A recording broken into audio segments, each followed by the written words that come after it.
আজকে দ্বিতীয় রোজা আলহামদুলিল্লাহ কেমন কেটেছে এবং কি করেছি সব থাকছে আজকে ভিডিওতে। সো হাই এভরিওয়ান, আসসালামু আলাইকুম, welcome to my daily video.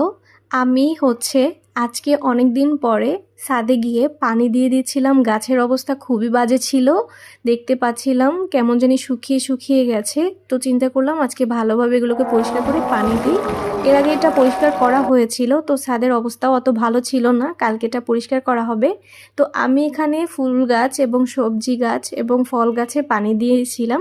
কত সুন্দর একটা জবা ফুলও ফুটেছে, দেখতে অনেক বেশি সুন্দর লাগছিল। এরপর ছাদের অবস্থা কিন্তু খুব খারাপ।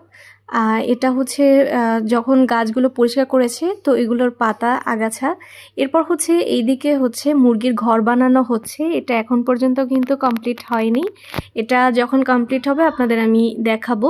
এরপর এই সাইডটাতে আমি পানি দেইনি গাছে, এখানে অনেক লোকরা আর কি কাজ করছিল, তো এই কারণে এই জায়গাটা আমি পানি দিইনি, পরে পানি দিব। এরপর আমি বাসায় চলে যাই ইফতারের জন্য আয়োজন করার জন্য। কালকে অনেক বেশি আমরা আয়োজন করেছিলাম, কিন্তু আমি কোনো ভিডিও বা ছবি তুলতে পারিনি, খুব বিজি ছিলাম। তো আজকে একটু ফ্রি ছিলাম, তাই একটু ভিডিও করলাম। তো আমি ইফতারিতে সবসময় ভাত খেতে পছন্দ করি।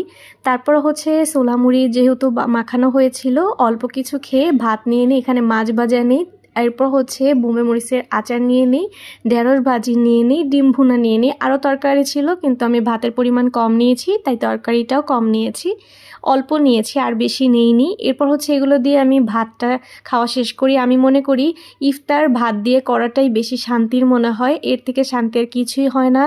আপনাদের কাছে কেমন লাগে রোজা রেখে, রোজা ইফতার করার পরে যদি আপনি বাহিরে বের হন? ঠিক আমার বের হতে হয়েছে টেইলার্সের দোকানে যাওয়ার জন্য। আমি ঈদের জামা বানাতে দিয়েছিলাম, সেটা নিয়ে এসেছি, আপনাদের জামাটা দেখিয়ে দিলাম। আজকে ভিডিওটি এই পর্যন্তই। সুস্থ থাকবেন, ভালো থাকবেন, আল্লাহ হাফেজ।